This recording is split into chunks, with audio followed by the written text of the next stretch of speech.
Buenas noches a todos, amigos del colegio, compañeros. Estamos realmente desbordados por esta acogida que cada día nos sorprende, ¿no? Cada vez que estamos teniendo una de estas actividades destinadas al ciclo India, pues nos vamos bastante contentos de la magnífica acogida de público que están teniendo en el entorno de la Bahía de Cádiz estas conferencias, con lo cual, bueno, pues se demuestra que hemos acertado en el interés del tema y sobre todo que creemos, acertando con el perfil de los personajes que estamos trayendo a hacer realidad este ciclo o este sueño que acabará finalmente en la India en el mes de diciembre, si Dios quiere. Hoy la actividad, más que una conferencia, queríamos enfocarla como una mesa de diálogo en la que el público tuviera la oportunidad de contrastar con los participantes en la mesa las cuestiones relativas a la vida cotidiana en un país tan fabuloso, tan sorprendente como es la India y tan complejo, por supuesto. Para ello decidimos contar con Álvaro Enterría, que, como ya dijimos en la primera jornada, la de presentación de este ciclo, junto con Carles Puyol, pues son unos personajes que están a medio camino, podrían estar a medio camino entre la nacionalidad española y la India, ¿no? Porque han llegado a una sintonía perfecta con ese país. Álvaro, como conocedor de nuestra realidad, de nuestro mundo y de nuestras preocupaciones, de nuestros problemas, que son realmente bien distintos, y magnífico conocedor de esa otra realidad que la de la India. Él reside allí, como ustedes saben, han tenido la oportunidad de ver el currículum suyo a la entrada, reside en Benarés. Su esposa Arati, que nos acompaña, forma evidentemente parte de su vida cotidiana y por lo tanto ese grado de conocimiento y de complicidad con el mundo de la India está más que demostrada. Es autor, pues probablemente, de uno de los libros que mejor nos ha podido transmitir a los que nos hemos interesado por estas cuestiones, pues esa realidad cotidiana del mundo de la India, como es la India por dentro, ¿no?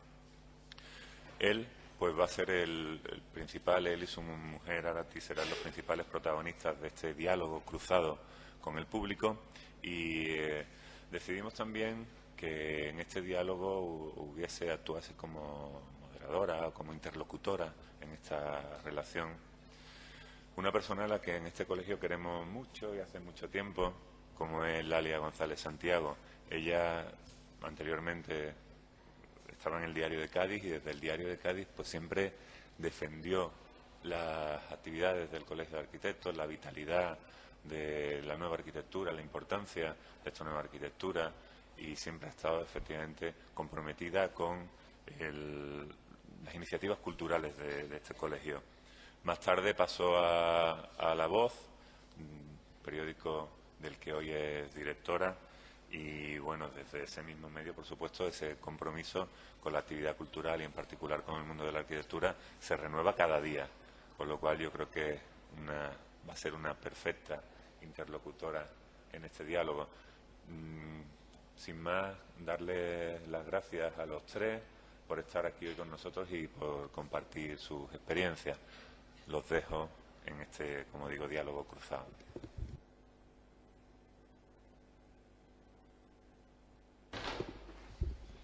Bueno, pues buenas tardes y muchas gracias a todos por estar aquí. Muchas gracias también al colegio por invitarme. Yo realmente lo que hubiera querido seguir dedicándome a escribir arquitectura, que es de las cosas de las que yo más he aprendido en mi oficio y me ha dado más satisfacciones de todo tipo, porque hemos pasado muy buenos ratos en torno a la arquitectura y los arquitectos. Es además una satisfacción encontrar este hermosísimo salón de actos tan lleno de gente tan interesada por un tema que circunstancialmente, o visto desde fuera, podría parecer un poco marciano, ¿no? Aquí que siempre estamos dándole vueltas a los temas locales y a los problemas y a las dinámicas cercanas, pues a mí me parece muy muy significativo que aquí en torno a la India y la situación de la India nos hayamos reunido tanto, con tanto interés, ¿no? Creo que es una lección de que hay un Cádiz también cosmopolita y abierto, que tiene interés en algo más allá de lo que parece que es lo pedestre o lo cotidiano. Yo creo que no quiero entretenerme mucho, pero sí me gustaría empezar por presentarle también a Álvaro este espacio, no solo que sea un poco una presentación y viceversa, porque de algún modo me gustaría que supiera, ¿no?, que está ante uno de los espacios culturales de Cádiz más nobles, más refinados en el mejor sentido de la palabra, y donde se sabe apreciar mejor y con más respeto el amplio significado de la palabra cultura, y no solo lo que, digamos, en toda la extensión y la profundidad de lo que significa las diferentes culturas y la tolerancia también y las diferencias.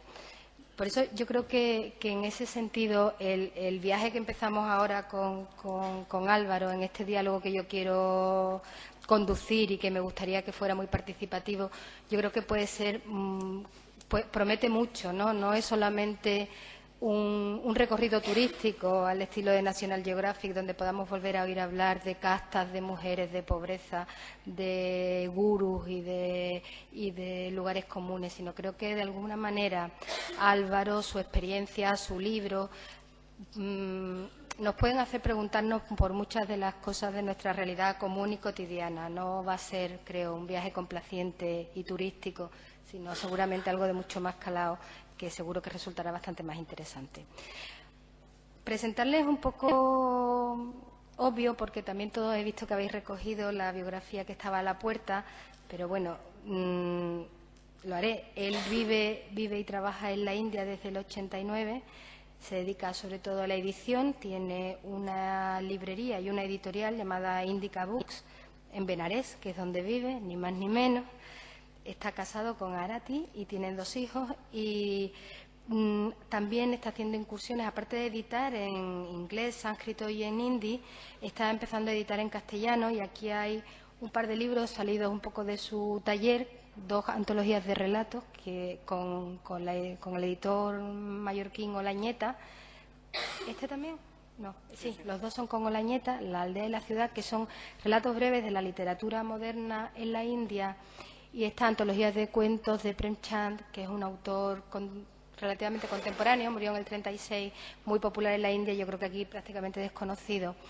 Y que, bueno, que quizá también ahora al hilo del diálogo que iniciemos podrías hablarnos de ellos, ¿no? Porque son realmente también piezas singulares en el mundo editorial castellano, donde aparte de los 4 o 5 autores conocidos, yo creo que, y de los clásicos, apenas se edita literatura india actual. Pues además él ha editado este libro que ha sido su bestseller, su gran éxito, que se ha considerado ya un manual casi imprescindible, un libro, el libro para conocer de verdad la India, no solo, más allá de las estampas. Porque yo creo que realmente sabemos muy poco de la India. Yo, en concreto, aparte de Tagore, tenemos una idea entre Tagore y el gurú del sexo, un poco deformada, llena de tópicos y también muy abierta y muy endeble, ¿no? Sabemos que es la democracia más poblada del mundo, que es el segundo país más poblado tras la China.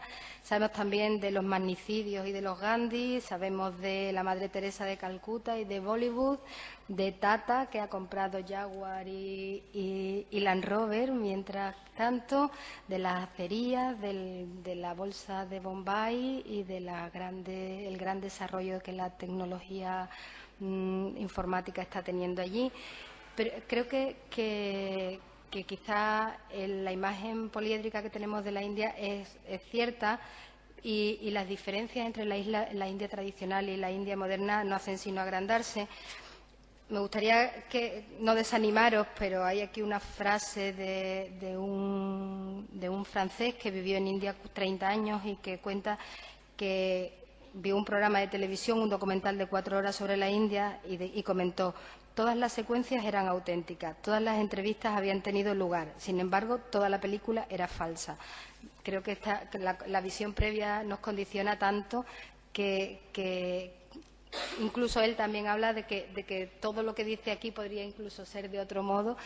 Con todo eso podemos empezar a hablar y a iniciar. También os pido participación desde todo lo que estos días, los que habéis asistido a las demás conferencias. Seguro que sabéis mucho más que yo de la India y me gustaría que sin ningún pudor participaréis y preguntaréis.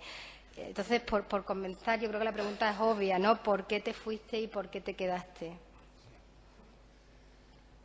Bueno, yo fui a la India por primera vez en 1981, sin buscar nada, simplemente porque quería hacer un viaje largo y lejos.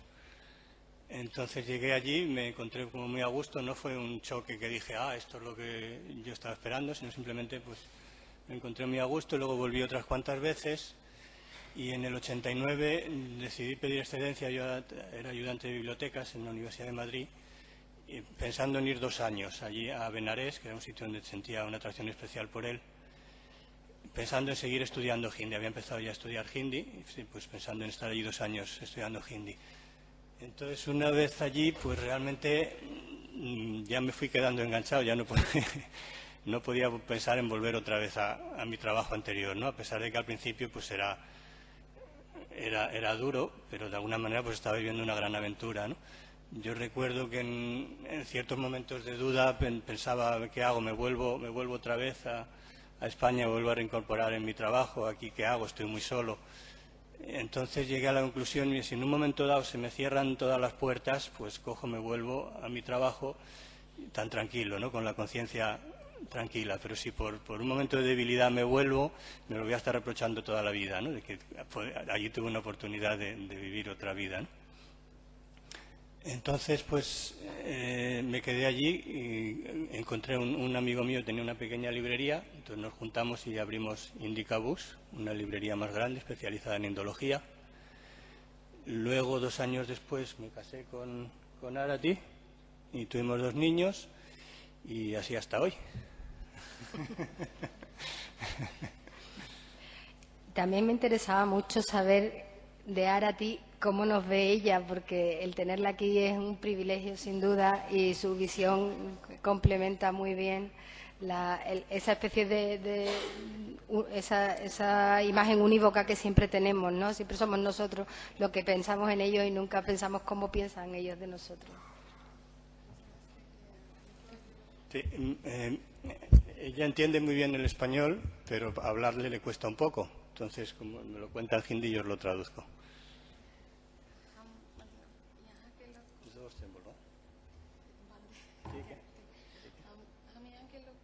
समझते बहुत अच्छा हृदय के हैं और हम जब यहाँ से आए तो हमको तो बहुत प्यार मिला और सबसे बड़ी बात हम भारत और इसमें देखते हैं कि दोस्ती जो है यहाँ बहुत अच्छा है जिसको हम बहुत पसंद करते हैं परिवार का बंधन कम है जो भारत में ज्यादा है इसकी कमी थोड़ी महसूस है Dice que al llegar aquí, bueno, que ella siempre ha recibido mucho amor de todo el mundo la ha tratado muy bien, los españoles le gustan mucho.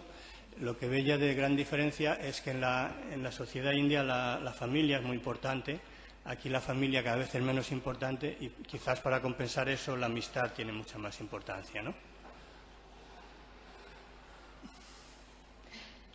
En cuanto al país, ¿podías contarnos cómo es de verdad India? Más allá de vamos, no te pido 200 páginas, pero ¿cuáles son los rasgos característicos, lo que tú consideras esencial? ¿Y cómo se puede contestar eso? ¿Cómo es España? Bueno, la India, para empezar, no es un país, es todo un universo, ¿no? Es como 6 veces España, tiene una población de 1.000 millones de habitantes. Entonces, realmente, ¿qué es la India? ¿No? Hay muchas Indias, hay como unas ciertas cosas más o menos comunes, siempre hay excepciones para todos, siempre hay comunidades, lo que es cierto en una zona para otra comunidad no lo es. Entonces, realmente es muy difícil explicar lo que es la India de verdad, quiero decir, hay muchas Indias, sí.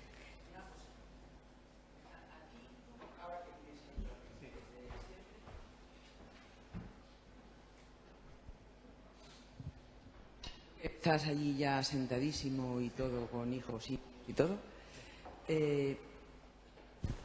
¿sientes que estás asimilado allí? Porque nosotros estuvimos allí y estuvimos en tu tienda de allí pequeñita de Benarés y todo, en la que tienes al lado del Ganges, porque luego tenías otra por el centro. Estábamos en la pequeñita, vale. Y claro, es una cosa tan distinta que claro, te estás verdaderamente integrado o sientes que estás integrado allí porque es que son completamente diferentes. Tú te puedes sentir integrado, pero ¿notas que ellos te sienten a ti como parte de ellos o no? Mira, Lores de Arabia decía que había dejado de ser inglés, pero no era árabe. Entonces, de alguna forma, a mí también me pasa lo mismo. Aunque, por otro lado, pues también soy las dos cosas y comprendo los dos puntos de vista, ¿no? Yo sí me siento, es decir, para mí Benarés es mi casa. Sí, hay veces que llego a casa, me veo en el espejo y digo, anda, pero qué blanco soy. Y la gente, ¿cómo me recibe? No, ¿cómo te recibe? No. ¿Cómo notas tú que se impregna de ti? O sea, que si te ven como un europeo o si te ven como uno más ya. Los que no me conocen, yo la cara la sigo teniendo de europeo. Entonces, esa es la primera impresión. Los que me conocen me tratan como uno de ellos. En ese sentido han sido muy abiertos.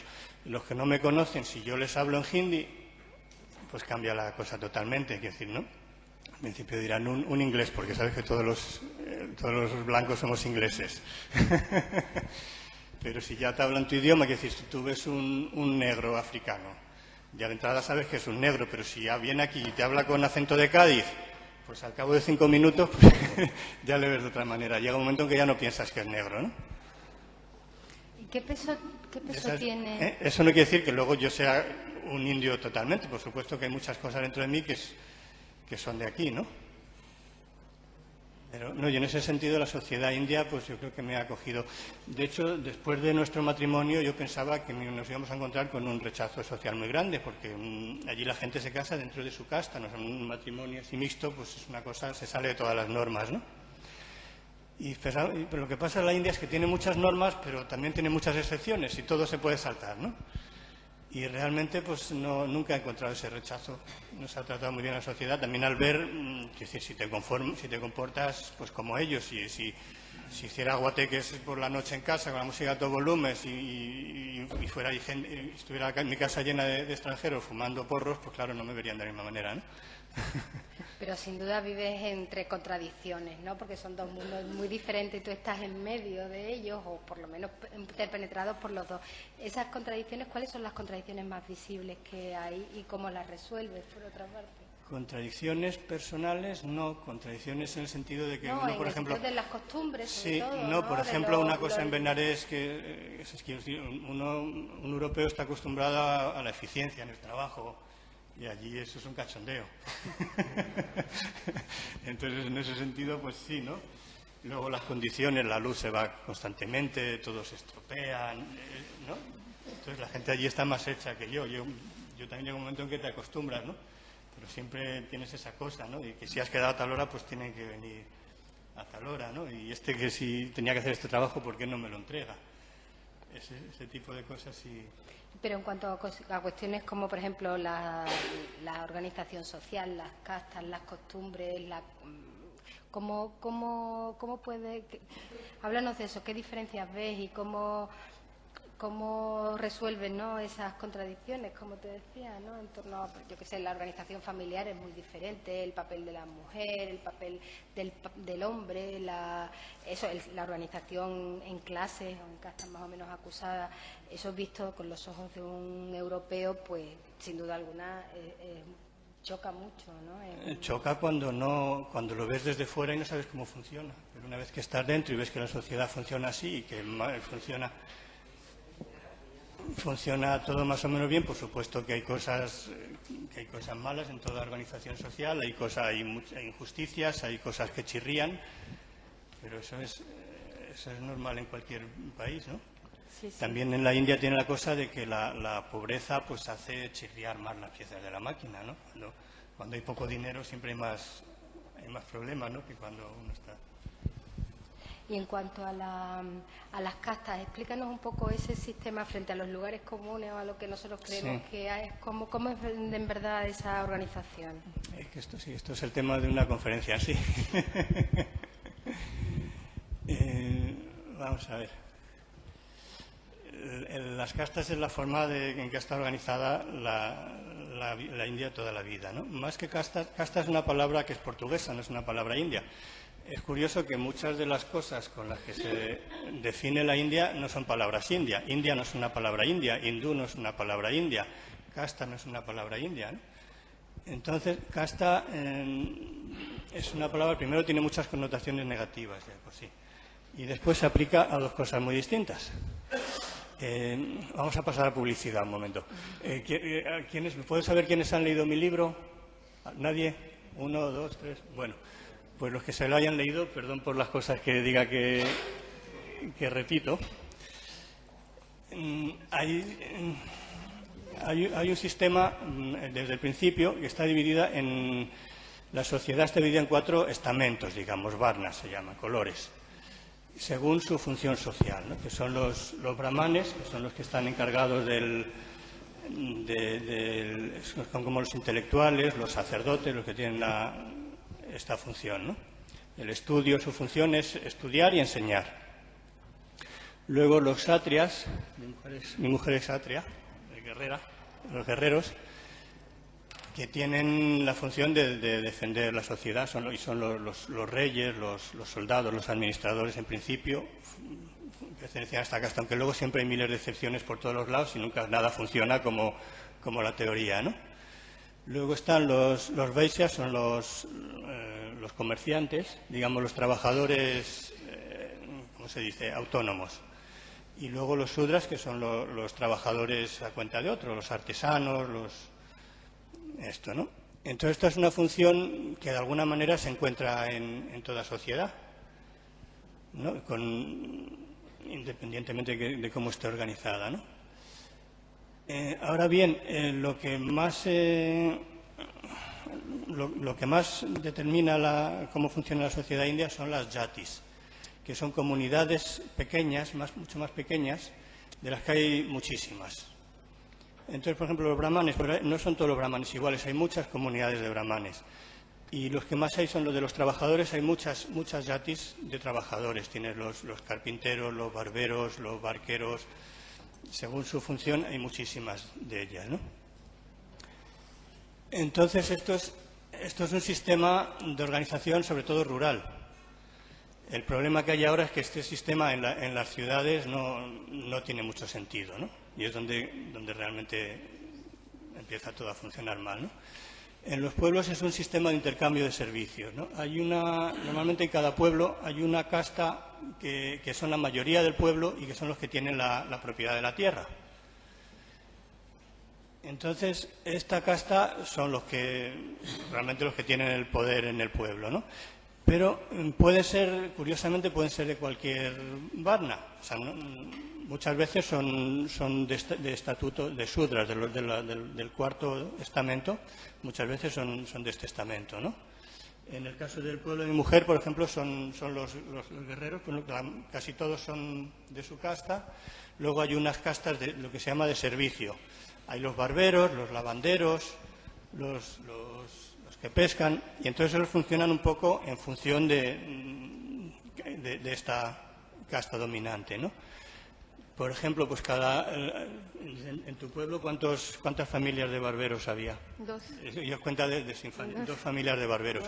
Entonces, cada familia de barberos tiene repartido el pueblo, ¿no? Está al servicio de unos de una mitad del pueblo, otros de otro. ¿Lavanderos? También 3. Tres lavanderos, lo mismo, ¿no? Entonces, por ejemplo, los barberos, pues una vez ¿cada cuánto tiempo van a afeitar? Todas las semanas. Todas las semanas pasan por las casas, afeitan a la gente. Los lavanderos, la ropa de todos los días no la lavan, pero cuando hay ropa excesiva, o por ejemplo, la ropa de la menstruación de las mujeres, se supone que eso lo tiene que limpiar. Hasta que no lo limpie una lavandera, no se vuelve a poner esa ropa. Si lo limpian los de la casa, eso no sirve. Luego, En las bodas, por ejemplo, pues los barberos hacen una función, los lavanderos hacen otra, estos hacen otra. Entonces, esto antiguamente era una economía de intercambio de servicios, no era monetario, ¿no? Cuando llegaba la cosecha se repartía la cosecha según las tradiciones de las relaciones de fuerzas de cada pueblo, ¿no?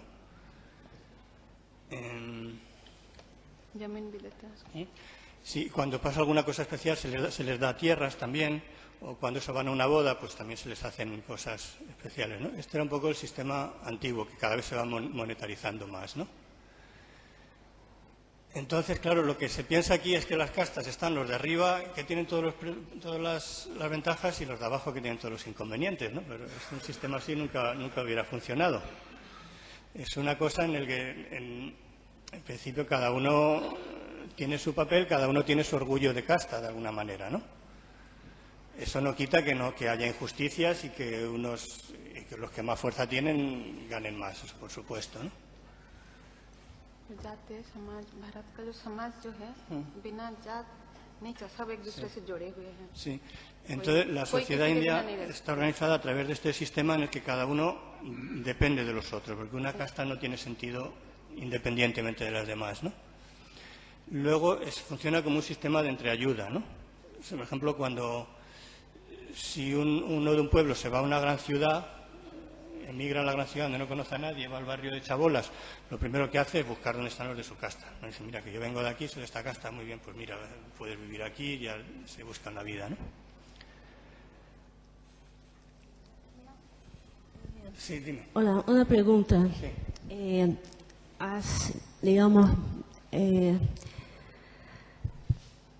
Nos ha dado un panorama de la complejidad que hay en la sociedad india.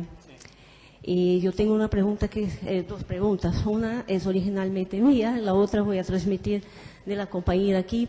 Sí. En primer plan sería a respecto de la cuestión de género en la sociedad. ¿Sí? ¿Cómo? De género.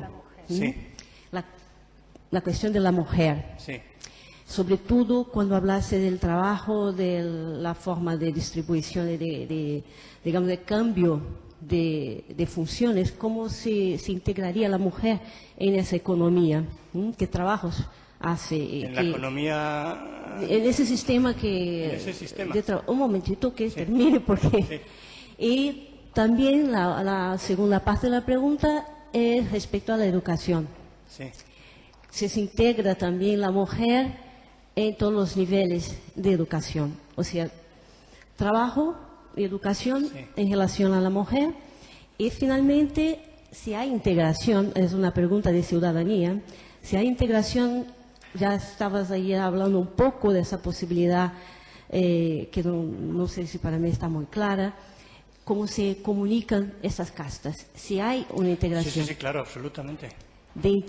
De un individuo en la Vamos a acabar otra. con las castas y luego pasamos. Bueno, vale. Sí, no, precisamente las castas, lo que las caracteriza al sistema clásico es su integración absoluta, con las relaciones entre unas y otras. Entonces, lo que pasa también, las castas lo que hacen son comunidades distintas, ¿no? Entonces, cada una tiene su forma de vida. Tiene sus costumbres, tiene algunas incluso sus templos, sus formas de vida. Unos son vegetarianos, otros no son vegetarianos, unos hacen unas cosas, otros hacen otras cosas, ¿no? Y entonces esto lo que permite es una gran tolerancia en el sentido de lo que hacen los demás, ¿no? Quiero decir, en mi casta hacemos esto, ¿no? Los brahmanes no pueden beber, no pueden comer carne, no pueden hacer estas cosas. Esos de allí lo hacen. A mí no me gusta que esos lo hagan, pero es cosa suya. Entonces esto es precisamente, sí, se me ha ido una cosa. Sí, porque por ejemplo normalmente la gente piensa que lo mejor es ser brahman, porque es la casta más alta, pero es la casta más alta honorífica, porque luego ser un buen brahman es dificilísimo, están llenos de trabas, eso, tienen que ser vegetarianos, no pueden beber, tienen que ducharse 3 veces al día para hacer unos rituales, tienen que llevar una vida realmente muy austera. ¿No? Por lo menos ese es el ideal. Eso no quiere decir que todos los brahmanes así, hay gángster brahmanes también, ¿no? Y no, tienen que enseñar, no pueden cobrar directamente por lo que hacen, viven de donaciones, lo cual luego también les ha hecho avariciosos, porque están siempre a ver cómo le saco dinero a este, porque no. Y luego en el otro extremo pues están los llamados intocables, ¿no? Los que también hay mucha confusión con ellos. Para esto habría que comprender primero lo que es lo que se entiende por intocabilidad, ¿no? Porque la intocabilidad es un concepto que en principio no depende de la casta.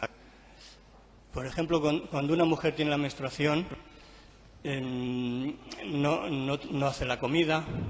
Estoy hablando en este sistema hoy en día, cuando si solo hay una mujer en la casa, pues la hace como sea, ¿no? La mujer descansa, no hace la comida, no se la toca, hasta que pasan 5 días. Y se lava el pelo y ya vuelve otra vez a hacer sus funciones normales, ¿no? Cuando en una familia hay un muerto, toda la familia próxima, durante 11 días, también están en un estado de impureza ritual, ¿no? No se come con ellos, se procura evitar el contacto. Si les tocas, les puedes tocar, pero luego cuando vas a tu casa, antes de comer, te duchas. Cuando hay un nacimiento también ocurre esto. Cuando por la mañana uno se levanta, lo primero que se hace es tomar una ducha y ir a hacer el ritual, ¿no? La puya. Si en ese momento viene un hijo tuyo que se acaba de despertar y todavía no se ha bañado, pues procuras no tocarle. Entonces, este es el concepto. Entonces, lo que pasa es que hay ciertas castas o comunidades que, por la forma de trabajo que tienen, porque están todo el rato en contacto con la basura, porque están en contacto con los muertos, porque tienen un trabajo que implica violencia, porque guardan poca higiene, porque beben mucho, comen lo que sea, pues se les considera que están prácticamente permanentemente en este estado, ¿no? Entonces, se procura evitar su contacto directo. Eso no quiere decir que no tengan relación con los demás, porque tienen una relación. Ahora me contaba esta mañana de su pueblo, que cuando venía uno de esta casta que hay en su pueblo, que viven aparte, eso sí, los demás, incluso las castas bajas, viven todos juntos. Estos viven en su propio, un poco separados del pueblo, con sus propios templos, sus propios pozos, todo así. Entonces dice que cuando venía uno de ellos a casa, se le sentaba en casa, se le llamaba tío, pero a la hora de comer, se le daba de comer en una vajilla especial, en un plato especial, que luego lavaba un hombre, porque las mujeres, como son las que hacen la comida y ofrecen la comida a los antepasados, ofrecen la comida a los dioses, tienen que estar en un estado de pureza más grande, ¿no? Entonces, esos platos los lavaba la mujer. Quiere decir que el señor esta casta que venía, pues eso ya sabía que eso era así, no se lo toma mal, ya sabe que es así, pero que hay una interacción entre todas las castas, eso es así. Luego es cierto que hay muchas injusticias con ellos. Hay sitios en Bihar, hay sitios que hay masas de intocables que son obreros agrícolas, ¿no? Y luego si de repente pues piden demasiado, pues hay ejércitos de terratenientes que van allí y masacran unos cuantos, cosas de estas, ¿no? Entonces, por eso cuando se hizo la Constitución se reservó un 25% de los puestos del Estado a estas castas, que llaman castas Schedule Caste, que es las castas catalogadas, que es una lista que viene en la Constitución, ¿no? A estos y a las tribus de la India. Y después, en el año 91, otro primer ministro amplió este otro 25% a otra serie de castas bajas, a todas las castas de artesanos, de vaqueros, de todo esto, ¿no? Castas que iban teniendo, por ejemplo, los yadaus, que hay muchos en Benares, que son vaqueros, que han adquirido mucho poder económico, porque son una casta dominante en muchos sitios, pero no tienen poder político, ¿no? Y no están representados en la administración. Entonces se les ha reservado una serie de puestos. Entonces, lo que pasa hoy en día es que los políticos hacen política con las castas y con la religión, porque un político saca los votos de esta casta, de esta religión, entonces están todo el rato jugando con esto, con lo cual ahora ya las castas, sobre todo en las ciudades, ya no tienen esa función económica de interrelación, sino más bien es como una especie de nacionalismo de casta, ¿no? De que yo soy de esta casta y somos los mejores, ¿no? Y no sé si hay alguna pregunta más sobre las castas antes de pasar a otro tema. Sí. Sí.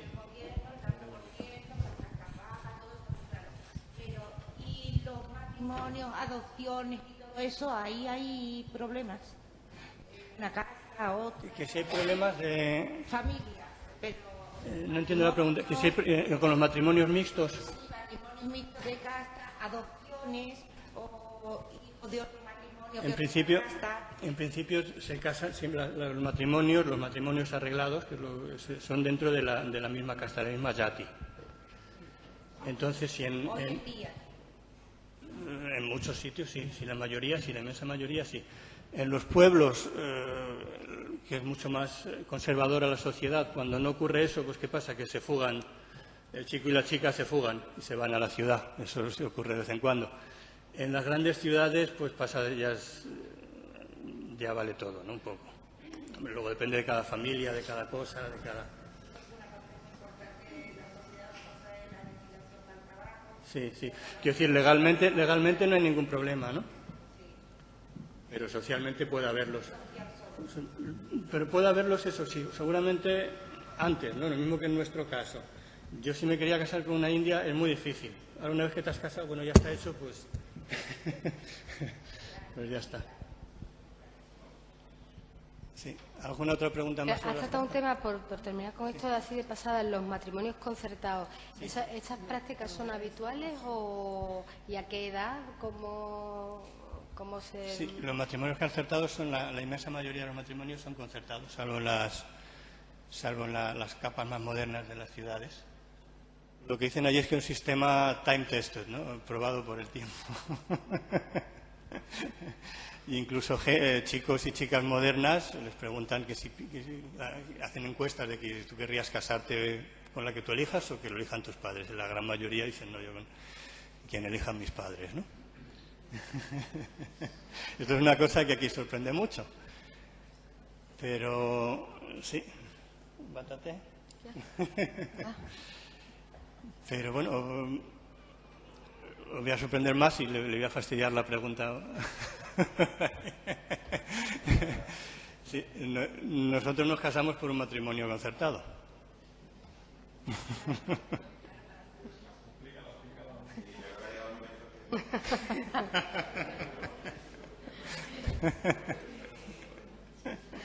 Vas a tener que contarlo, ¿eh? Sí. ¿Lo cuento ahora o pasamos a otra pregunta? No, cuenta.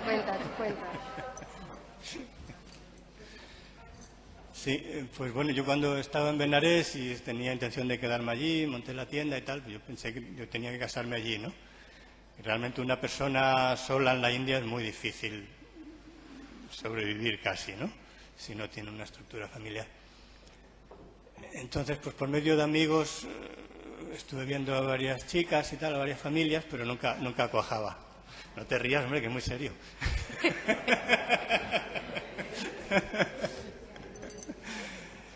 Y entonces al final me recomendaron que pusiera un anuncio en un periódico. Porque en los pueblos y en las ciudades pequeñas siempre se hace a través de... En los pueblos se hacen los barberos, son los que están... Una de las funciones de los barberos es arreglar matrimonios, porque como van por muchas casas y de pueblo en pueblo, pues dicen, mira, que sé de una chica de allí que es muy buena chica y no sé qué, y está buscando un chico. No sé. Luego también se hace mucho por relaciones en ciudades pequeñas, pues por amigos, por familiares, buscando, ¿no? Entonces se mira a ver si la cosa va bien, ¿cómo se dice? Se miran los horóscopos a ver si son compatibles o no, y así se van avanzando las negociaciones, ¿no? ¿Y el índice de divorcio en la India cómo va? El divorcio legalmente existe desde mucho antes que en España, aunque tradicionalmente el divorcio en las castas altas no existe, o sea, no hay divorcio, pero en las castas bajas sí.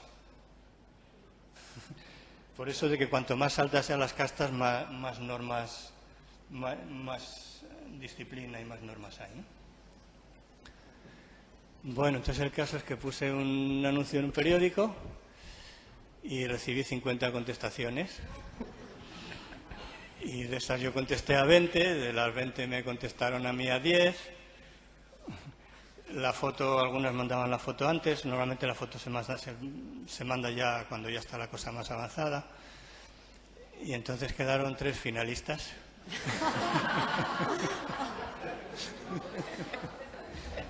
Sí, claro. De momento estoy tratando con cartas y pidiendo la opinión a mis amigos que entienden mucho más, saben leer mucho más entre líneas que yo, ¿no? Los indios saben leer mucho más entre líneas, ¿no? De lo que quiere decir cada cosa, ¿no? Y bueno, entonces fui a ver a la que más esperanzas tenía yo y me defraudó. Y bueno, normalmente vas allí, hablas con la familia y luego te dejan hablar un rato a solas con la chica, ¿no? Esto en las clases medias, digamos, más urbanas. Y... Chan. La lía está aquí. Hombre, Esto no lo cuentes en el periódico, ¿eh? No contaré nada. Esto queda entre nosotros. Bueno, entonces la segunda de la lista estaba en un sitio muy lejos y me había dado tiempo para un mes más tarde casi. Entonces fui a Orissa, que había como la suplente, sin muchas esperanzas, y estaba esta chica. Y entonces, en cuanto nos vimos, pues nos caímos muy bien, nos gustamos mucho. Y el hermano se fue. Bueno, el lado suyo es que ella era de una familia, era hija de un maestro de pueblo, de una familia relativamente próspera, lo que es próspero en la India rural, pero que tuvieron una serie de problemas, se murieron sus dos padres, una parte de su familia se alejó y no quería saber nada con ella. Entonces estaba ella con su hermano mayor y tenía problemas para casarse. Casar a una chica en la India es muy caro, y más en Orissa. Entonces en un momento dado no funcionaban las cosas y su hermano un día miró los periódicos y respondió a mi anuncio y a 4 más. Y mi mujer, que trabajaba de maestra en un pueblo, cuando iba a los fines de semana a ver a su hermano, y un día su hermano le enseñó, le dijo: mira, he escrito aquí, y ella se quedó así porque era la primera vez que esto ocurría en su familia, esto de hacer una boda por anuncio. Y leyó las cartas y luego parece ser que la que más le gustó fue la mía, a pesar de ser inglés.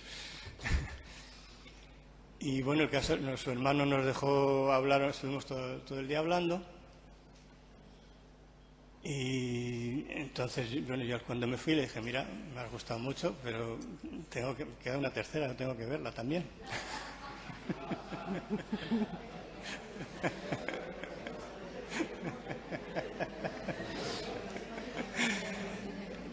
Y entonces fui a ver a la tercera, que vivía muy lejos, con un amigo mío, pero la verdad es que iba sin ninguna gana de que me gustara. Y realmente en cuanto la vi ya decidí, ya digo: no, ya está decidido, la de Orissa. Luego había también unas cosas raras, ahí el padre me había contado unas cosas que no eran, en fin. Y entonces llamé a su hermano. El hermano vino a donde yo vivía con unos bengalíes en esa época. Los bengalíes le dijeron: mira, nosotros conocemos a este chico desde hace muchos años y es muy buen chico y le puedes casar a tu hija sin preocuparte, sin preocupaciones, ¿no? Porque si no, un extranjero, no viene un chino, se quiere casar con tu hija, pues este señor quién es, qué hace en su país, está casado ya, ¿no? Y así fue la cosa, y un mes después nos casamos. Bueno, ya te hemos violentado bastante, perdónanos, pero bueno, es muy significativo, ¿no?, de lo que nos reúne aquí hoy. Tú querías también saber de la situación de las mujeres, ¿no?, de la educación y de cómo vive la mujer en la India. Sobre la mujer en la India, ¿no? Sí. Este es otro tema que es lo mismo que las castas, es una conferencia en sí mismo también, ¿no? Bueno, para empezar, la India... Quiero decir, hay muchísimas Indias, ¿no? Entre la sociedad de Nueva Delhi, de Bombay moderna, que es como la de Europa, pues incluso más moderna en muchos sitios, porque están muy en contacto con América, por ejemplo, ¿no? Están al tanto de la última sociedad americana. Entre ahí y un pueblo como podría ser la mujer, pues hay un mundo, ¿no? Muchas veces yo cuando venimos a España vamos de Benares a Delhi y de Delhi a Madrid.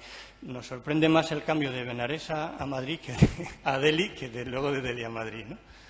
Realmente.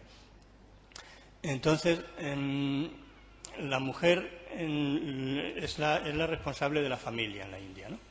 Hay que tener en cuenta que la sociedad india está formada de familias. Es una sociedad. En Europa ahora lo concebimos todo en términos de individuos. Somos individuos libres que nos juntamos o nos desjuntamos como según nos vaya la cosa. En la India funciona a través de familias, ¿no? Y entonces, en ese sentido, la mujer tiene mucho poder como controladora de la familia, ¿no? Luego, depende qué mujer. Una mujer recién casada va a vivir a casa del marido, ¿no? Con los padres, con los hermanos, las mujeres de los hermanos. Esto en teoría, luego nunca son tan grandes, pero esto es así, ¿no? Entonces, cuando ella llega de recién casada, pues es un poco la última que acaba de llegar a la casa, ¿no? Y se tiene que adaptar a la sociedad de mujeres que hay allí, que puede ser más o menos grande, ¿no? En esa sociedad de mujeres, la jefa es la suegra. Entonces, la recién casada, cuando luego es madre de unos niños, ya va ascendiendo, digamos, en su escala de poder, hasta que llega a suegra, cuando ya casa a sus hijos, entonces ya es la reina de la casa, ¿no? Es la Mataji, se la respeta mucho. Una mujer mayor, una madre de familia en la India, realmente es, ¿no?, es una persona pues muy respetada, ¿no?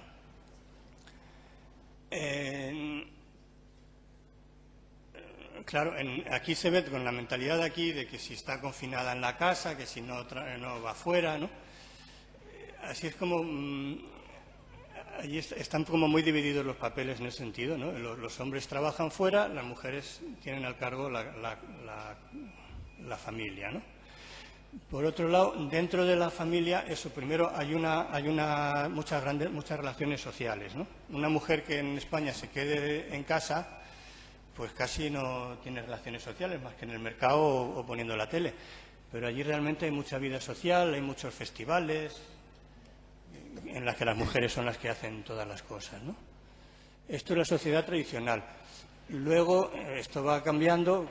Ahora en las ciudades pues se están incorporando al mercado del trabajo sin grandes problemas, porque la mujer en la India siempre se ha considerado que tiene mucha fuerza, ¿no? Siempre se considera que es más fuerte que el hombre. Las diosas son Shakti, son la energía de los dioses, ¿no? Entonces la mujer también es Shakti, es la que tiene la fuerza, ¿no?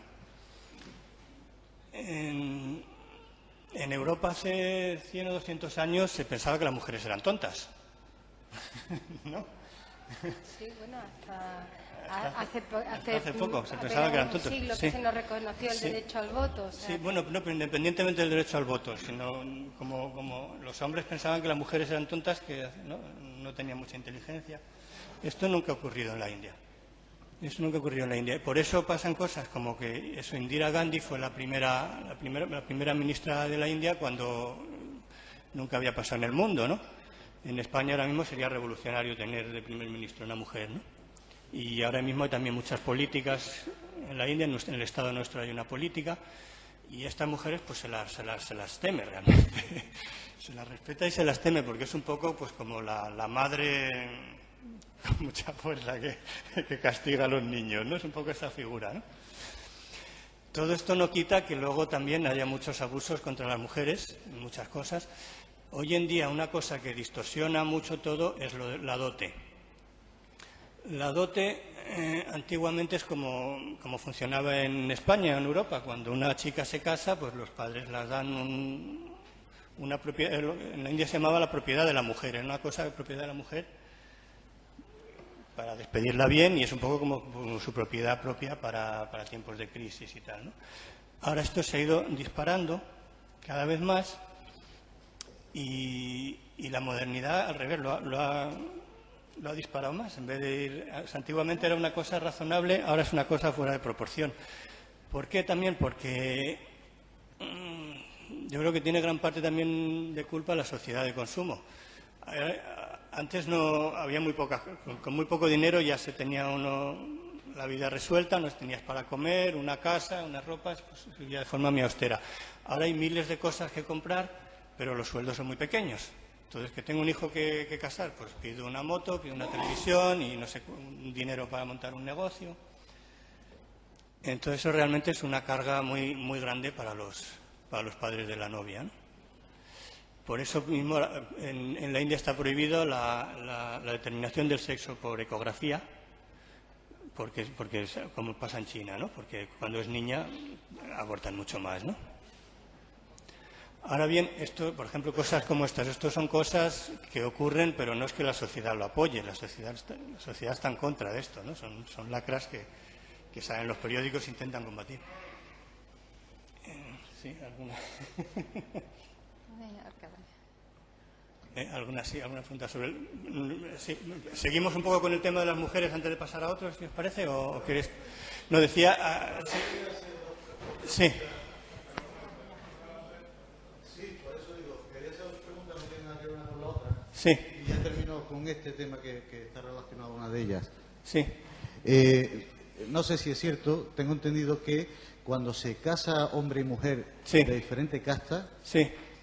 el hombre, cuando se casa con una mujer de casta superior, sí. adquiere las mismas categorías de esa casta y la mujer no. No. Antiguamente los hombres de una casta se podían casar con castas inferiores, de varnas, digamos, no de yatis. Estamos hablando de los estamentos, de brahmanes, kshatriyas. Con las mujeres de castas inferiores, eso se admitía, pero no al revés. O sea, en mi caso, ella se ha hecho de casta inglesa. A eso me refiero. ¿Y una mujer no podría casarse con un hombre de casta inferior? En principio se casan dentro de la misma casta, dentro de la misma yati, quiere decir, de unos brahmanes. Un brahman de Bengala no se casa con un brahman del sur de la India, ¿no? Entonces, la lengua es distinta, las costumbres son distintas, todo es muy distinto, ¿entiendes? Lo que intenta, una de las razones de esto es casarse en una comunidad con las mismas costumbres que nosotros, ¿no? De manera que la chica que viene a casa ya sabe cómo funcionamos, ¿no? ¿Querías preguntar tú algo más sobre las mujeres? Sobre la educación. Sobre la educación, sí, es cierto. La educación de las mujeres. ¿Las mujeres tienen acceso a la educación en igualdad de condiciones que los hombres o como...? En teoría sí. Luego, por ejemplo, en los pueblos, pues el porcentaje de mujeres que acaban los colegios pues siempre es más pequeño que el de los chicos, porque los chicos se tienen que buscar la vida y una mujer, pues luego la casas más o menos bien y ya tiene la vida resuelta, ¿no? En principio, pero en las clases medias y en las ciudades eso sí está prácticamente igual. Es más, por ejemplo, mis dos hijos, las primeras de las clases son todas mujeres, son todas chicas. Pero eso pasa aquí también. O sea, que era mentira que erais tontas. El discurso de la igualdad allí ni suena, ¿no? O sea, eso de paridad, de... Sí, claro que suena, sí. Vamos a ver, lo que pasa es que hay en la sociedad occidental moderna, una de las bases es la igualdad, ¿no? Que todos somos iguales, los mismos derechos y tal. Ahora bien, eso también provoca una gran uniformización. Y todos somos iguales, quiere decir, si hacemos las mismas cosas, ¿no? Por ejemplo, los gitanos pues tienen los mismos derechos que nosotros cuando se comportan como nosotros, y cuando van a la oficina, ¿no? Si están en unos carromatos por ahí y choricean, pues entonces se les pega, ¿no? Los negros se les machacaban la cabeza hasta que se han puesto corbata, ¿no? Y la India tradicional ha asumido el punto de vista contrario, ¿no? De que todas las personas son distintas.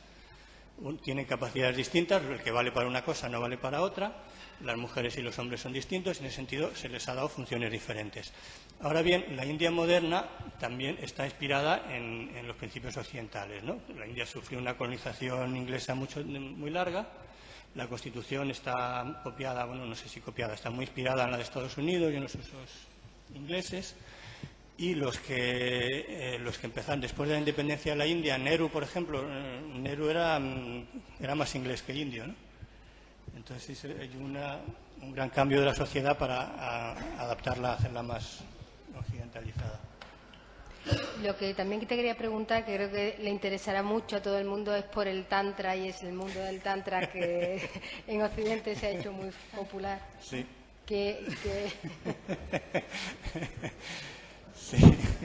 Sí, bueno, el Tantra, vamos a ver. El Tantra son unos sistemas religiosos que empiezan en un momento dado que digamos que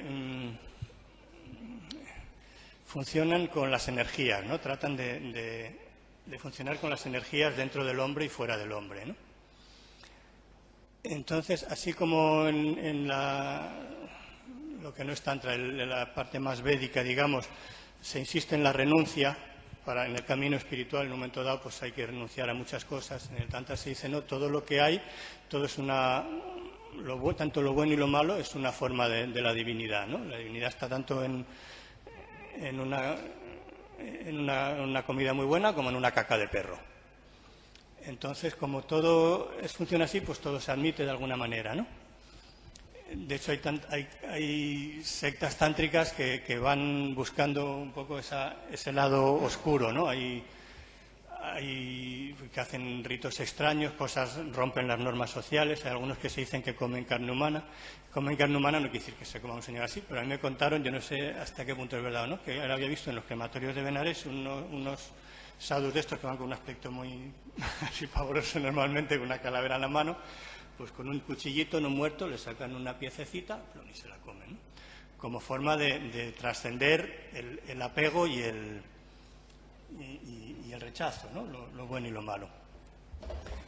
Entonces, en ese sentido, por ejemplo, pues el sexo se admite también en el tantra, ¿no? Pero no como cosa ¿cómo me sale la palabra? De disfrutar, sino como un camino de trascenderlo también, ¿no? Pero claro, en Occidente ha habido una deformación absoluta. Yo hace unos pocos años me sorprendí cuando en un programa de estos de sexo de la televisión empezaban a hablar allí del sexo tántrico, como no sé qué, por el sexo tántrico, ¿Pero qué es esto? Eso del sexo tántrico no existe en la India, ¿no? Es un invento para occidentales. Se lo hacen unos señores que vienen de California y se montan su chiringuito, ¿no? En el tantra hay una simbología sexual muy explícita, eso es cierto. Y se dice que hay ramas, lo que se llama de la mano izquierda, eso que son los más transgresores, que tienen unos rituales sexuales, ¿no? Ahora bien, esos rituales sexuales, primero, que si los hay son muy secretos, nadie lo sabe, ¿no?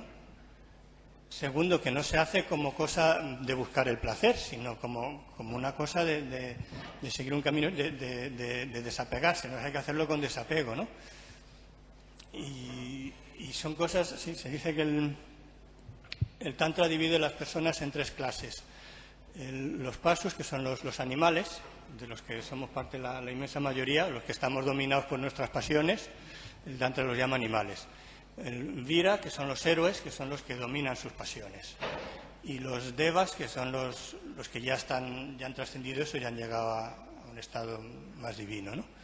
Entonces, todos estos rituales son realmente para héroes, ¿no? Para gente que domina sus pasiones y que puede hacer estos rituales sin que le lleven, ¿no? Este es el famoso sexo tántrico. Si hay algo más que eso, yo no me he enterado, desde luego. Porque en la India yo nunca he oído hablar de esto. Pero sí. No, sigue. Sí, no, eso, pues que aquí de alguna manera se ha puesto de moda, pues porque hay mucha obsesión con el sexo y parece que puedo disfrutar y a la vez pues seguir un camino espiritual. Pero la idea no es esa. ¿Quién iba a preguntar por ahí? Ya. Bueno, al principio de la mesa hizo un comentario casi de pasada sobre cómo le había llamado la atención el concepto de tiempo, que parece ser que es allí más elástico y que la gente no entrega los trabajos en plazo, y que las cosas son distintas. Entonces, la pregunta mía sería si eso se debe a una falta de infraestructura, a un acervo cultural, o como había escrito hace años Ortega Gasset, comparando al andaluz, ese tipo de ideal vegetativo del carácter. Sí. Bueno, se debe a muchas cosas. Una principal es el clima. Eso los andaluces supongo que lo tendréis muy claro, ¿no? Cuando hace 42 grados, pues no se puede trabajar mucho, eso es así, ¿no? En la India hace calor la mayor parte del año. Eso por un lado. Luego, por otro lado, las medidas del tiempo en la India, lo que es mitológicamente, siempre han sido inmensas. Aquí se decía que el mundo se había creado en el 4000 antes de Cristo. En la India el universo no tiene principio ni final y estamos ahora en la última etapa en la edad de hierro desde el año 3000 antes de Cristo y nos faltan todavía miles y miles de años, ¿no? Es decir, todo ese concepto, en ese sentido el tiempo no tiene tanto peso, ¿no? Y luego si hay más cosas culturales, claro, todas las sociedades así, digamos, pobres y austeras, pues suelen trabajar poco. La gente, no sé quién me contaba de un sitio en Perú que a los mineros les decían, pues les pagamos, trabajan poco, pues vamos a pagarles más para que trabajen el doble. Pues les pagaban el doble, pero seguían trabajando lo mismo. Bien, ¿para qué vamos a trabajar más? Y con esto ya vivimos, ¿no?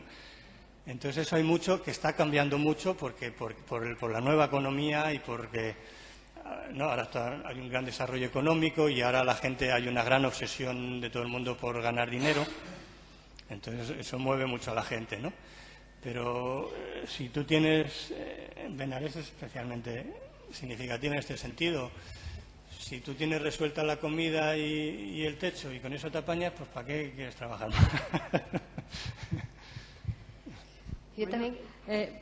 La verdad es que lo que está diciendo es bastante importante porque que no penetre en un país esa idea de competitividad, de tener que entregar en plazo para que alguien no me quite ese cliente, eso sí es importante. Sí, ahora está entrando, ¿eh? Ahora está entrando, en los últimos 10 años ha sido brutal. O sea, se ve cambiar, la sociedad india se ve cambiar de año en año. Se ve cambiar de año en año y además son las nuevas generaciones. Recuerdo hace poco fui a una tienda de ordenadores, un sitio grande, todos tenían, no había ninguno de 30 años para arriba, o 35 como mucho. No son nuevas generaciones y estos ya están en el mundo de la televisión, de los anuncios, de que necesitan, ahora todo joven necesita una moto, un móvil, eso para empezar, ¿no? Entonces esto está entrando muy fuerte en la India. También según en qué sitios, ¿no? Pues, ya te digo, en Delhi, en las grandes ciudades se ve muy claro, ¿no? En los pueblos pues es otra cosa, ¿no? Todo va más lento. Y luego, por otro lado, eso, antes con muy poco dinero se vivía, ahora ya no, ahora necesitas dinero cada vez más para todo, ¿no? En cuanto a la manera de hablar del Tantra, también era para empezar a hablar un poco de espiritualidad, que ahí es donde quizá sigue habiendo un mundo tradicional muy rico, ¿no? No sé hasta qué punto está evolucionando, está perviviendo y tampoco sé qué peso tiene verdaderamente en la sociedad y en la organización política incluso de la India actual. Sí, la religión y las religiones, ¿no? Que son muchas. Sí, es otra conferencia. La religión tiene mucho peso en la India, obviamente, sí, tiene mucho peso, tanto hindúes como musulmanes como cristianos. Otra cosa es esto de que se dice que si la sociedad india es espiritual y mucha gente va allí buscando espiritualidad y se da con un portazo en las narices porque no es lo que se esperaba, ¿no? Y la sociedad india también puede ser muy materialista, ¿no? También porque la religión india no separa lo divino de lo profano, ¿no? En Occidente siempre ha estado muy separado, ¿no? Lo sagrado de lo profano. En la India siempre ha estado todo mezclado, ¿no? Hasta el punto de que, por ejemplo, la gente se extraña ver cómo el dinero hace parte de la religión, ¿no? Allí no choca, ¿no? Si podías concretar un poquito. Sí, no, ¿existe una teocracia, por así decirlo? No. ¿Es Teocracia, un privado? Vamos a ver, teocracia teocracia no tiene sentido en la India. En el hinduismo nunca una teocracia es impensable. ¿Por qué? Porque hay separación de poderes. Los que más se dedicaban a la religión son los brahmanes, ¿no? No quiere decir que los demás no puedan hacerlo, sino que ellos eran un poco los guardianes de la tradición, ¿no? Los que tienen que enseñarla, transmitirla a los especialistas, ¿no? Primero, los brahmanes son cada uno de su padre y de su madre, no hay una iglesia que les diga esto sí y esto no. Lo que uno dice, otro puede decir que no. Y luego, por otro lado, el poder político siempre ha estado... No lo han tenido los brahmanes. Podía haber un rey brahmano ocasionalmente, pero normalmente no lo tenían los brahmanes. En teoría lo tienen los guerreros, pero había muchas veces que había reyes de comerciantes o reyes de casta baja. Eso era relativamente normal también en la India, ¿no? Entonces había siempre esta separación de poderes. Entonces una teocracia no O sea, no está dentro de la tradición india. Y ahora habrás de hablar... Además, sí, porque además una teocracia supone un dios, una idea, una religión, y eso en la India tampoco tiene sentido, ¿no? Porque es un magma elástico en la que cabe todo, ¿no? En todo tipo de cultos, todo tipo de creencias. Y ahora habrás de hablarnos de la reencarnación y las vacas sagradas. Sí, lo siento, pero ahí te tengo que preguntar por eso. Punarjanam or Gai. Or Gai. मानते तो है हिंदू धर्म में हिंदू धर्म में तो मानते हैं Sí, dice sí, no lo creemos. Sí, bueno, sí. Vamos a ver. Como decía la chirigota, lo respetamos, no tenemos ningún problema al respecto, pero Sí, explícanos, sí. porque claro, también supongo que habrá mucha Sí. distorsión, ¿no?, sobre lo Sí, que en sí, realidad vamos a es ver, y lo que sí, aquí creemos sí. que es. Sí, vamos a ver. Tú tienes 4 hijos. ¿Ah? Los conoces desde que eran pequeñitos. ¿Eran iguales los 4 o eran muy distintos? Muy distintos. Muy distintos, ¿verdad? Yo tengo 2, también eran muy distintos. Entonces, ¿eso por qué? Porque ya vienen con una gran carga. Ya tienen mucho que traen aquí, ¿no? Entonces, en la India se dice que esos son purva sanskara, sanskaras anteriores. Los sanskaras son las tendencias mentales de cada persona, ¿no? No la mente concreta, sino las tendencias que llevan a esas cosas concretas, ¿no? El carácter básico de cada uno. Son un poco como los surcos que hay en la mente por los que fluye la mente fácilmente, ¿no? Luego eso se pueden cambiar, tú puedes ser egoísta, pero te esfuerzas, pues lo vas haciendo un poquito menos, ¿no? Pero de entrada naces que eres egoísta, eso es un sanskara, ¿no? O que eres avaricioso, o que eres simpático, ¿no? Entonces eso en la India se explica porque eso viene de otra vida anterior. Esos sanskaras los traes de otra vida anterior. Y cuando te mueras, bueno, sí, una cosa, la gente piensa que te mueres y te vuelves a reencarnar, ¿no? Cuando mueres vas a un mundo sutil, digamos, ¿no? Que es un poco... cuando uno sueña, tenemos los ojos cerrados, tenemos las orejas cerradas, no ve, el cuerpo está quieto, ¿no? Sin embargo, estamos viendo, estamos oyendo, estamos haciendo cosas, ¿no? Entonces, eso se supone que está... por hecho, que ahí funciona el cuerpo sutil, que tiene unos sentidos sutiles, ¿no? Entonces, ese cuerpo sutil es el que luego va a mundos sutiles, que son los cielos y los infiernos, ¿no? Ahora bien, esos cielos e infiernos no son eternos, son temporales hasta que se te acaban los méritos o los deméritos que tienen, ¿no? Por ejemplo, los dioses están en el cielo, ¿no? Los dioses menores, digamos, están en el cielo. Pero eso se les va a acabar. Ahora están disfrutando de sus méritos hasta que llega un momento que se les acaba la cuenta corriente, metes la visa y ya no sale nada, ¿no? Y entonces tienes que volver a tomar un cuerpo sólido, se llama un cuerpo tosco, en el mundo de la acción, se llama karma bhumi. Es el mundo en el que se actúa. En los mundos sutiles no puedes actuar en el sentido de crear méritos, sino simplemente disfrutar de las rentas que tienes, sean buenas o malas, ¿no? Entonces vuelves a tomar otro cuerpo. Ahora bien, claro, ¿quién es esa persona que vuelve a tomar un cuerpo, ¿no? Es decir, el día que Álvaro se muera, pues Álvaro ya está. El señor que era madrileño se murió, fue a Benarés y a lo mejor se muere allí o no. Y luego el próximo nacimiento pues será otro señor con otro nombre, con otras circunstancias muy distintas. Eso ya no es Álvaro, ¿no? De una manera. Pero de alguna manera guardará esos sanskaras, esas tendencias mentales seguirán ahí. En este sentido, en Occidente hay una incomprensión, porque en Occidente el concepto de la persona es muy sólido.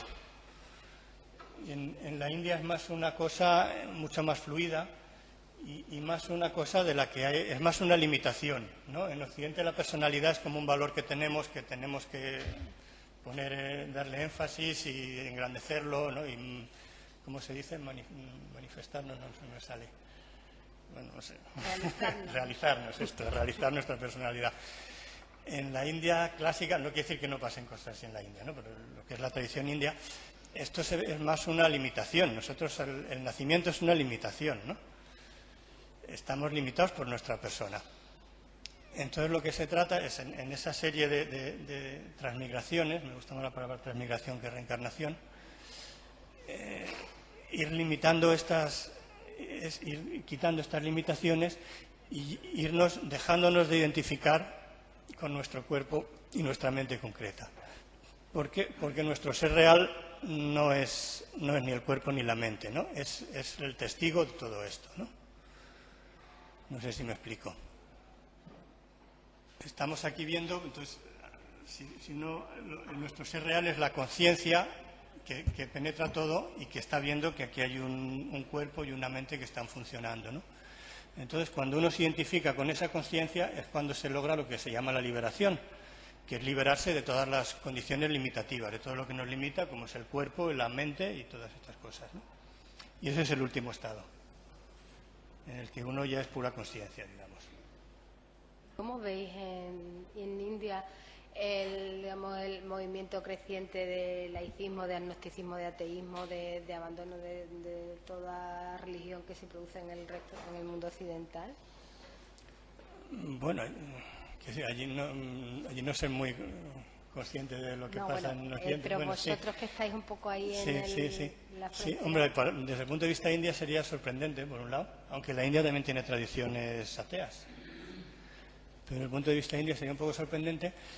En la India lo que pasa en las grandes ciudades también pasa un poco, está pasando esto, pero con un ropaje religioso, ¿no? Hay mucho ateísmo práctico, ¿no? Aunque luego van mucho al templo, pero van al templo como una cosa mucho más superficial, ¿no? Aunque luego en su vida normal, si me preguntaba en la entrevista esta mañana, preguntaba a la chica esta, una de las cosas que puede perder la India, que pensaba que están mal, y una de las cosas que dije es esto, es la espiritualidad cotidiana, ¿no? Porque el hinduismo no es una religión aparte de la vida cotidiana, ¿no? En la que los domingos se va a misa. Es una cosa que penetra toda la vida de todos los días, ¿no? En la forma de comportarse, en la forma de todo. Entonces eso en las grandes ciudades se está perdiendo mucho.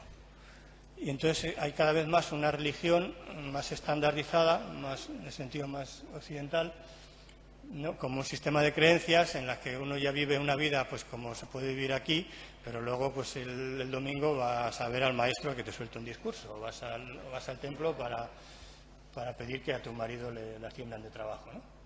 Y háblanos de Benarés también. Para nosotros Benarés es el Ganges, los rituales de la muerte, eso es tan tremendo.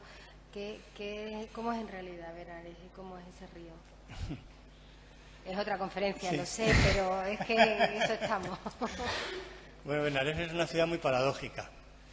Benarés es la ciudad más sagrada de la India, aunque también hay quien lo niegue, porque en la India no hay nada definitivo que digas esto es lo más, ¿no? Siempre hay te dirán, no, pues la más sagrada es Mathura o lo que sea.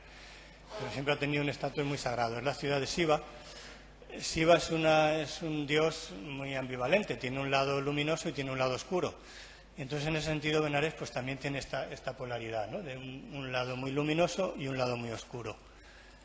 Hay un lado muy luminoso, ha habido los santos de todas las épocas han ido allá a Benarés, hay muchas órdenes religiosas establecidas allí, ha habido muchos yogis. Eso de alguna manera en lo que se llama el ambiente sutil, pues yo creo que se percibe, ¿no? Pero por otro lado también hay un lado muy oscuro, hay muchos malos, hay muchos asesinatos todos los días, hay gángsteres, tiene esta doble polaridad. Luego tiene una inmensa variedad, hay gente de todas las partes de la India. Lo que se habla de la muerte, sí, se llama, Benarés se llama la ciudad, le han puesto la cosa de ciudad de la muerte. Yo nunca la he visto así. La ciudad de la muerte porque se considera que es muy auspicioso morir en Benarés. Entonces hay gente que va allí a morir, ¿no? Y entonces los crematorios que normalmente están en las otras ciudades indias están en sitios apartados y escondidos, pues ahí están al lado del río a la vista de todo el mundo.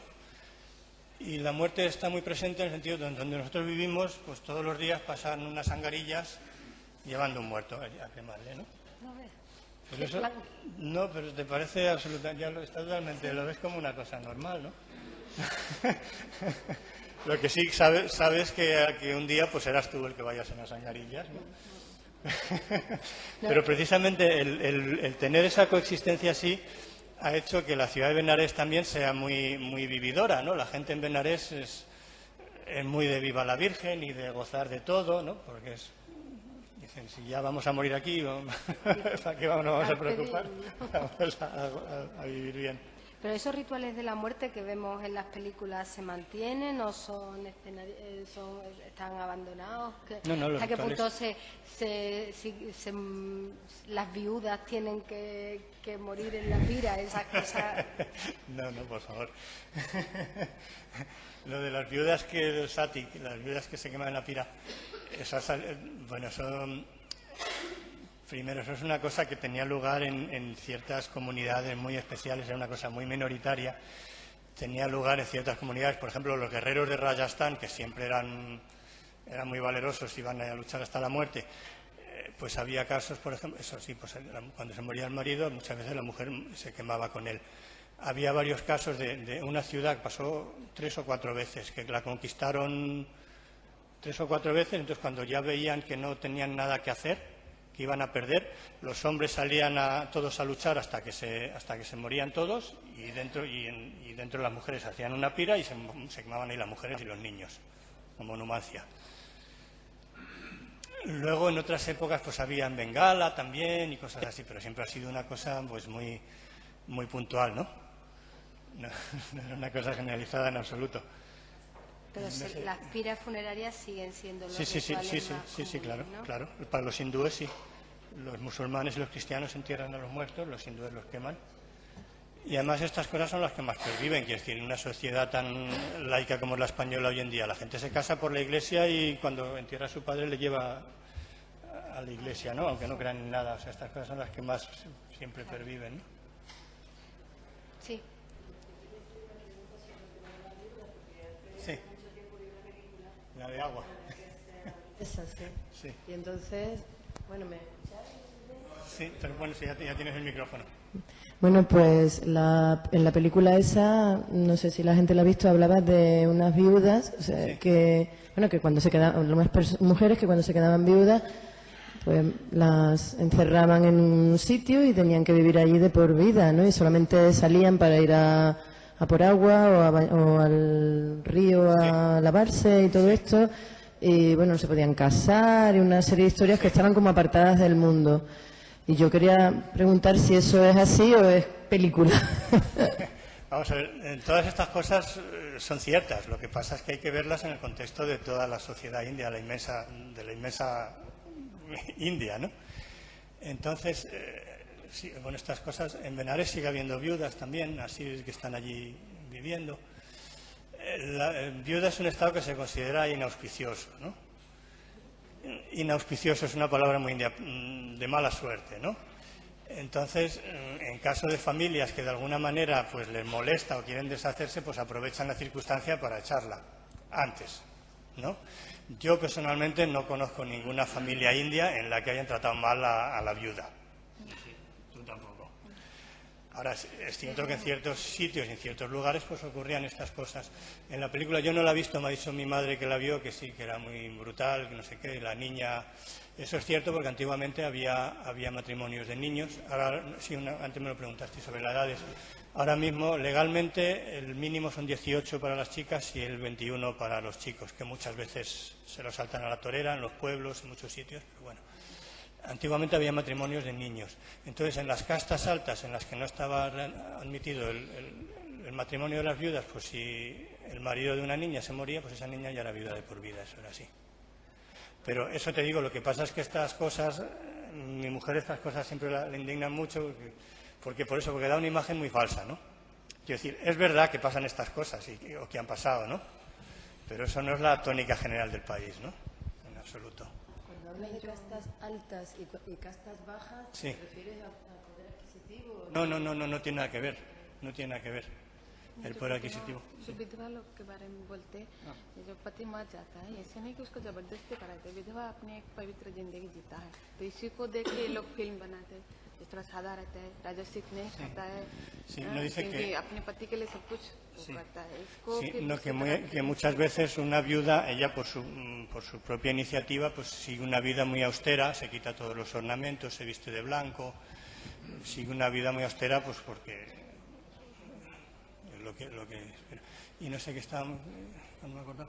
Sí, bueno, yo quiero deciros que Arati está hablando muy poco, pero muchas de las cosas que yo os digo, pues me las ha enseñado ella o las hemos hablado antes previamente, ¿no? Ahí al fondo sí. Sí, no sé si nos hemos quedado sin contestar algo.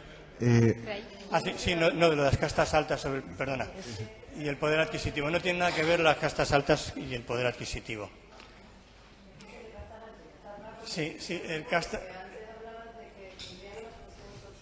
Sí. Las castas altas, te estoy hablando desde el punto de vista ritual, lo que serían los 3 primeros varnas, los brahmanes, los guerreros y los comerciantes, eso es lo que se entiende por castas altas.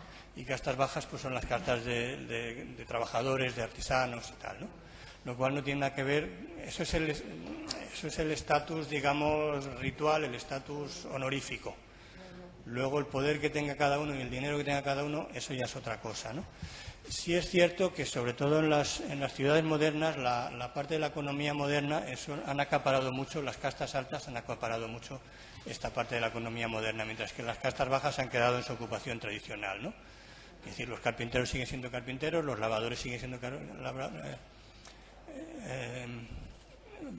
lavanderos, pero los brahmanes pues han hecho médicos e ingenieros, ¿no? Sí. No, porque no, por ejemplo, enfrente de nuestra casa hay unos, son yadaus, son lecheros, que es una casta baja, pero esta casta tiene mucho poder en nuestro estado, forman los gobiernos, estos tienen varias casas, tienen mucho dinero. Ahora viven de otra forma muy distinta también, ¿no? Luego a lo mejor pues tienen poca educación o no, porque funcionan de otra manera. Y claro, una de las cosas que también... Sí, cuando se habla de esto de las castas, claro, en la India, lo de las castas es una cosa, realmente en la India nadie quiere que se acaben las castas. Que en la India yo pienso que prácticamente nadie quiere acabar con las castas. Lo que quieren es que su casta crezca en poder, ¿no? Salvo quizás la parte más urbana, que viven en otro mundo distinto, ¿no? Y las castas son como comunidades sociales, ¿no? Entonces lo que pasa es que si realmente eso se dejara de existir de pronto, ¿qué es lo que pervive? Las clases sociales, el dinero puro y simple, que hoy en día ya en la India es lo que está creando las nuevas jerarquías, es el dinero. Y entonces esas nuevas jerarquías pues son mucho más crudas, son mucho más brutales a menudo que las antiguas, que tienen muchas compensaciones, ¿no? En las que hay una jerarquía, pero hay muchos juegos de compensaciones. Cuando ya solo el dinero es mucho más crudo normalmente, ¿no? Y más quizás en un país como la India, que está ahora empezando a hacer dinero y... Sí, pero no, tengo entendido, una pregunta, tengo entendido que el sistema de casta está abolido, ¿no? En India. ¿El sistema cómo se puede abolir? Eso no se puede abolir. Está prohibido, entiendo, porque, digamos, llegó un representante de los Dalits al gobierno, sí, y a partir de ahí... cuando se hizo la Constitución de la India, Ambedkar, que era un líder de los Dalits, de los llamados intocables, fue uno de los que hizo la Constitución, fue uno de los padres de la Constitución. Lo que está prohibido es la intocabilidad. O sea, si una persona de casta baja va a un restaurante y se niegan a servirle, o va a un barbero y el barbero se niega a cortar el pelo, él puede denunciarlo legalmente. Va a la policía, llega la policía y Y una también última... se me ha acordado una anécdota así, bueno, esto de hace años ya, cuando empezaban, de los años 50, de una casta baja que fue a un sitio, a tomar un té, el del té se negó a darle los vasos que tenían normales, lo quería poner en otro sitio, entonces fue a buscar al policía. Y el del té que se enteró fue a buscar a otro de una casta más baja, de uno de los cremadoros que están con los muertos. Y entonces, cuando vino con la policía, le dio el té al dom para que se lo diera al otro.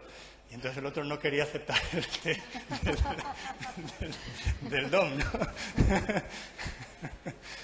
Sí, una última pregunta, aunque le haría miles, porque me gusta mucho este mundo y la verdad, cuando lees, tengo tu libro, cuando lo lees, una cosa es la lectura y otra cosa es verlo allí. Yo he estado en la India, pero no la conozco, yo solo conozco Calcuta, que he estado varias veces allí, ¿Cuánto tiempo? He estado varias veces, he ido varias veces, cada vez que he ido un par de semanas como colaborador de las misioneras de la caridad de Madre Teresa. Entonces, hay una realidad, por lo menos hablo de Calcuta, no conozco la India, ¿no? Que es la gran pobreza que hay allí. Y por mucho que lees, por mucho que intentas comprender esa mentalidad, cuando estás allí ves la cruda realidad de la calle de Calcuta. Por eso, cuando vi hoy en la prensa que venía, pues tenía yo interés en conocer a una persona que viera los dos lados, ¿no? El lado europeo y el lado de allí, para ver si me podía transmitir. El indio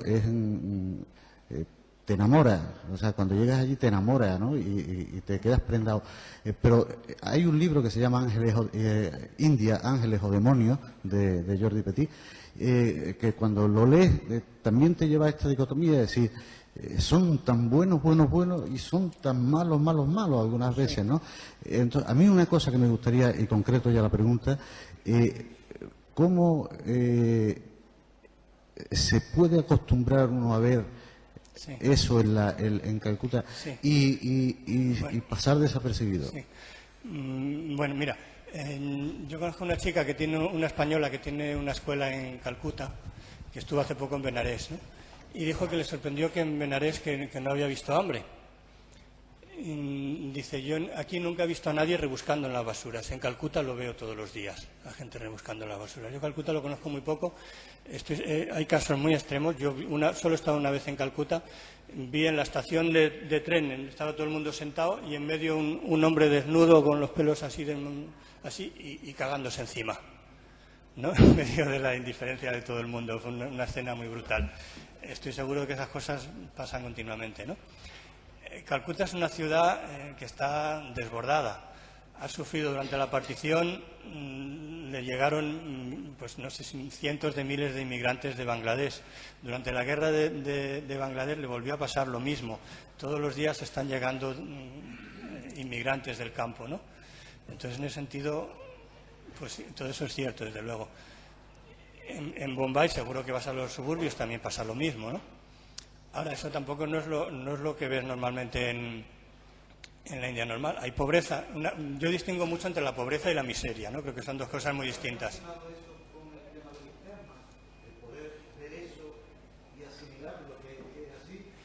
Vamos a ver. Aquí hay mucha gente que está abandonada de la mano de Dios, hay enfermos de SIDA y tal, nadie los hace ni caso, ¿no? Hay gente que está muy abandonada. Y dice, ¿por qué no los atienden? Bueno, pues porque están asimilados al paisaje de alguna manera y si no somos buenos samaritanos de corazón, pues no vamos a hacer nada.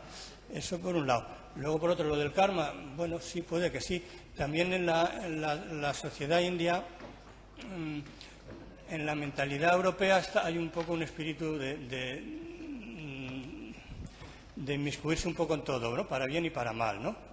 Mi vecino hace esto, pues yo le voy a convencer de que tiene que hacerlo de esta otra manera. Que esto está bien, no nos gustará. Por ejemplo, una cosa que nos ha sorprendido mucho ahora al llegar de India, que fue la vicepresidenta a África.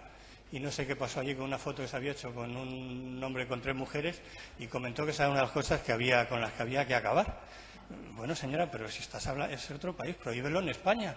Pero esta gente funciona así, hay países que funcionan así, ¿por qué tienes tú que ir allí a decirles cómo tienen que hacer las cosas, ¿no? Entonces la sociedad india en ese sentido es muy así, de dejar que cada comunidad, cada persona, cada familia funcione a su aire, ¿no? Entonces no se meten para bien y para mal, ¿no? Entonces eso también se refleja, el lado malo es eso, de que luego cuando alguien necesita tu ayuda, alguien que no conoces o que no es de tus próximos, que no es de tu familia, que no es de tu casta, que no es de tu círculo, pues se le deja también mucho a su aire, ¿no? Esa es la cara mala de esta concepción, ¿no? Allí de atrás, sí. Hay 2 preguntas más y nos vamos, que son las 10:15. Sí. Namaste. Namaste. Estuve 3 o 4 días enfrente de Manikarnika Ghat. ¿Cómo dices? Estuve 3 o 4 días enfrente de Manikarnika Ghat, alojado. Te digo muy mal. Es que estuviste en Manikarnika Ghat. Sí. La verdad que corroboro todo lo que decía. Impresiona ver las pilas de leña y una viejecita pidiéndote dinero para comprar leña, la verdad que es algo que desde nuestro punto de vista es un choque total. Y llega alguien y te enseña cómo se realiza la cremación. Sí. Cómo llevan... Y luego te dicen que vayas a su tienda. También, pero empezó a sacar pilas y pilas de cosas, pero no compré nada, ¿eh? Que me gustaría preguntar qué tipo de personas son las que no se realizan la cremación. He escuchado algo de mujeres embarazadas y me llamó la atención lo de la picadura de cobra. ¿Lo de la? Picaduras de cobra. ¿Picaduras de cobra? Gente que le había picado alguna serpiente. ¿De cobra? ¿Es cierto eso o no? Que a los que les pica las cobras no se les quema. No sé, incineran. Es una cosa que cuenta todo el mundo, yo no lo sé, si es verdad no lo sé. Sé que a los niños no se les quema y a los sadhus tampoco se les quema porque el quemar es como un ritual de purificación. Entonces los niños y los sadhus pues no lo necesitan. Los de la picadura de cobra pues realmente no lo sé. Los que hacen las cremaciones son los doms, es una casta muy baja, por eso porque están en contacto continuo con los muertos. Pero en Benarés, en concreto, donde es un sitio donde se hacen cremaciones todos los días, tiene mucho dinero. Y el jefe de los DOMS es una casa con un tigre que hay, no sé si la habrás visto. Ahí vive el rey de los DOMS, que es el jefe de los DOMS, y es un personaje pues muy importante en la ciudad, ¿no? con mucho peso. Aunque luego ritualmente se ha considerado muy impuro, pero realmente pues tiene mucho poder porque controla todo lo de las cremaciones, ¿no? Sí, se vende mucha madera allí, ¿eh? ¿Que se ve mucha madera? Y se vende mucha madera. Sí, claro, hay que quemarlos. Sí. Hola. Bueno, se me ha pasado cortísimo la conferencia. Bueno, si queréis mañana repetir. A mí me gustaría preguntar, hablando de la pobreza, si siempre ha sido pobre la India. ¿Desde cuándo arrastra...? Perdona, no te he oído. ¿No me oyes? ¿Ya? A ver. Que quería preguntar si siempre ha sido pobre la India. Siempre ha sido pobre. Sí, ¿Desde cuándo arrastra esta pobreza y si tiene alguna relación con nuestro sistema económico? Mira, la India en la antigüedad siempre era considerada un país muy rico. Los romanos tenían mucho comercio con la India. Y los romanos se quejaban de que se les iba cantidad de oro en el comercio con la India. O sea, cuando Cristóbal Colón, luego estaba la ruta de la seda, en la que llegaban, en un momento dado se corta la ruta de la seda, creo que por los turcos, no por los árabes, que era una parte, pero en el momento en que entran los turcos cortan esa ruta. Entonces es cuando Colón busca la ruta alternativa a la India, ¿no? ¿Por qué querría ir a la India si fuera un país pobre? Se quiere ir a un sitio donde se puede hacer algo, ¿no? Vasco de Gama, cuando llegó a la India era un centro, en concreto, que era la punta de abajo de la India, era el centro más importante de comercio de toda esa zona asiática, que comerciaba con China, con Arabia, con Indonesia, con todo eso. Era un inmenso centro cultural comercial. Cuando Vasco de Gama va allí, le interesa comprar muchas cosas, pero no tiene nada que ofrecer. En un momento dado le va a hacer unos regalos al rey de allí y los consejeros le dicen, pero no tienes algo mejor, esto es una vergüenza. Y entonces establecen un triángulo con cosas de la India, las llevan a África y las cambian con telas de la India, las llevan a África, las cambian por oro, con ese oro compran cosas de la India, ¿no? Esto fue así, luego empezaron allí, después de los portugueses, llegan los holandeses, llegan los ingleses, llegan los franceses, que establecen colonias comerciales, ¿no? ¿Por qué? Porque hay un inmenso comercio, ¿no? Sobre todo textil, de las especias y de objetos manufacturados preindustriales, pero objetos manufacturados, ¿no? En todos los pueblos habría muchos artesanos que hacían muchas cosas y esto supone un inmenso comercio con Europa, ¿no? En el momento en que los ingleses conquistan la India, que era una cosa que realmente no habían pensado, pero en un momento dado se encuentran con un vacío de poder, saltan en la ocasión y conquistan la India. Lo primero que hacen es desvalijar el país, ¿no? Entrar a saco. Además, no era ni siquiera el gobierno inglés, era una compañía comercial. Entonces, una compañía comercial que estaba dirigida por aventureros. Cuando entran en Bengala, en 30 años de gobierno, dejan a Bengala sumida en la pobreza, a base de sacar impuestos de todo. Luego el comercio entre India e Inglaterra tasan a los textiles indios, les ponen unas tasas inmensas para que no lleguen a Inglaterra y poder vender los materiales ingleses, ¿no? Entonces, en ese sentido, la colonización inglesa, aunque haya tenido otras ventajas, económicamente fue brutal, ¿no? Porque parten de un país muy rico y dejan un país absolutamente pobre, ¿no? En un sitio, no me acuerdo en qué sitio cito aquí una frase de un economista, en la economía, que dice que a ver si lo encuentro, que en los pocos... Sí, mira.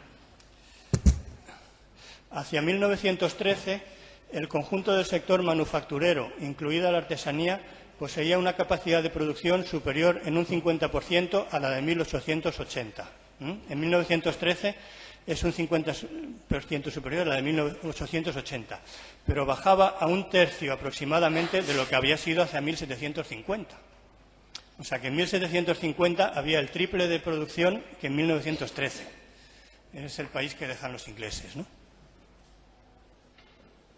Entonces, luego, a partir de ahí, viene cuando la India se hace independiente, primero hacen un sistema socialista con planes quinquenales, todo una parte del Estado, otra parte privada, muy dirigida, con mucha burocracia. Y, de alguna manera, pues bueno, hasta un cierto punto funciona, construye un poco un país, pero hay unas inmensas fuerzas que están ahí aprisionadas, ¿no?, por toda esta burocracia, toda esta corrupción. Eso fue una de las fuentes de la corrupción también, ¿no? Entonces, en 1992 es cuando liberalizan la economía y entonces han disparado ahora las fuerzas económicas, ¿no? Porque los indios pues realmente son muy emprendedores y tienen el negocio, pues lo tienen muy, muy metido, ¿no? Bueno, señores, esto ha sido todo por hoy. Muchas gracias, Álvaro.